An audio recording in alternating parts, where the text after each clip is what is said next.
نانا کے مسائب. عزیزو، رسول کو زہر دیا گیا، سلو پوائزن، آہستہ آہستہ اثر کرنے والا. اور جب زیادہ اثر ہوا اور بیٹی کو اپنے قریب بلا لیا، اور بلانے کے بعد شہزادی نے اپنے بابا کا سر اپنے زانوں پر رکھ لیا، زانوں پر رکھ لیا، اور بابا اپنی بیٹی کو وصیتیں کرتے چلے جا رہے ہیں. میری لاڈلی، میرے بعد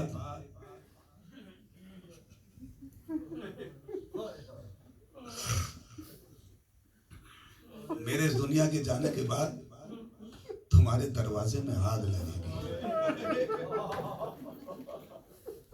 اے میری بچی، اے میری لاڈلی، تمہارا محسن شہید کر دیا جائے گا. اس قتل کی لفظ استعمال ہوئی، اس کا اے بیٹا، جلتا ہوا دروازہ تمہارے پہلو پہ گرا گیا. بڑے بڑے علماء نے لکھا ہے کہ وہ جو دروازہ تھا لکڑی کا، اور اس کے اندر جو کیلیں تھیں، دیکھیں مصائب احساس کا نام ہے، مصائب احساس کا نام ہے. وہ جو کیلیں تھیں وہ اس قدر گرم ہو گئی تھی کہ جب شہزادی کی پسلیوں میں گھسی ہیں تو شہزادی کی چیخ نکل گئی. شہزادی نے کہا، اے علی، میرا بچہ شہید ہو گیا.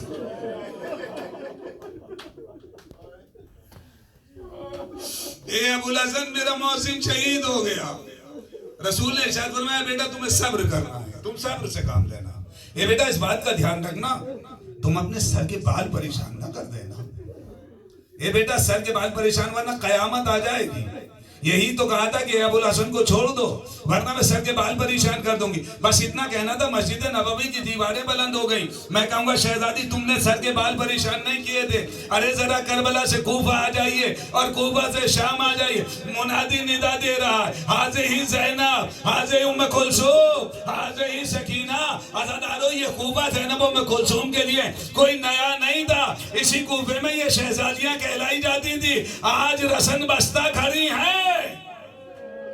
آپ لوگوں کی آوازیں بلند ہو گئی. خدا آپ کو کسی غم میں نہ رلائے سوائے غم امام مظلوم کے. شہزادی اپنے بابا کا سر اپنے زانوں پہ رکھے ہوئے ہے.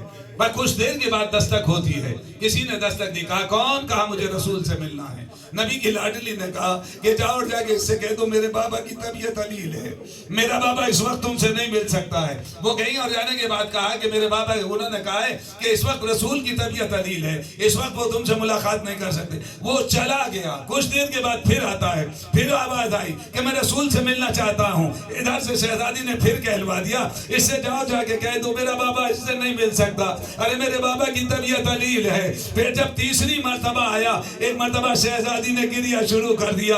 گرم گرم آنسو رخساروں سے ہوتے ہوئے جیسے ہی رسول کے رخساروں پہ گرے، ایک مرتبہ رسول نے آنکھیں کھول کے کہا، اے میری لاڈلی رونے کا سبب کیا ہے؟ کہا بابا، ایک شخص بار بار آتا ہے اور آپ سے ملنے کی اجازت چاہتا ہے، میں منع کرتی ہوں، وہ مانتا نہیں. 3 مرتبہ آ چکا ہے. بس یہ سننا تھا. رسول نے پلٹ کے کہا، اے بیٹی اسے اجازت دے دے. یہ تیری آواز کا اثر ہے، یہ تیری بات کا اثر ہے کہ ملک الموت بھی تجھ سے اجازت لے رہا ہے. میں کہوں گا اے شہزادی، ذرا کربلا میں آ جائیے کہ جدھر چاروں طرف لاشیں پڑے ہوئے ہیں. ایک طرف قاسم کا پامال لاشا، ایک طرف حسین کا لاشا ہے، ایک طرف عباس کے کٹے ہوئے بازو ہیں. شہزادی پلٹ کے کہیں گی، ارے میں تو خود کربلا میں گشت کر رہی تھی. کبھی اپنے ماں اپنے لال کو دیکھتی تھی، کبھی عباس کو دیکھتی تھی، کبھی قاسم و اکبر کو دیکھتی تھی، کبھی اون و محمد کو دیکھتی تھی. ہاں عزادارو، کچھ دیر کے بعد میرے رسول کے جسم سے روح پرواز کر گئی. بس جیسے ہی روح پرواز کری، شیطانی نے گریا، سیدہ نے گریا شروع کر دیا. ہائے میرا بابا مارا گیا، ہائے میرا بابا اس دنیا سے چلا گیا، ہائے میں یتیم ہو گئی. عزادارو، مدینے کی عورتیں پرسے کو آنا چاہیے تھا، مدینے کے صحابہ کو پرسے کے لیے آنا چاہیے تھا، لیکن یہ لوگ تو سقیفہ چلے گئے. ارے اپنا خلیفہ بنانے کے لیے علی کی زوجہ گریا کرتی رہی. ہائے میرا بابا، ہائے میرا بابا. کوئی تسلی دینے والا نہیں آیا. میں کہوں گا اے بی بی، تمہیں کم سے کم کوئی تسلی دینے والا نہیں آیا، کوئی بات نہیں، لیکن ہائے رے کربلا، حسین کی شہادت کے بعد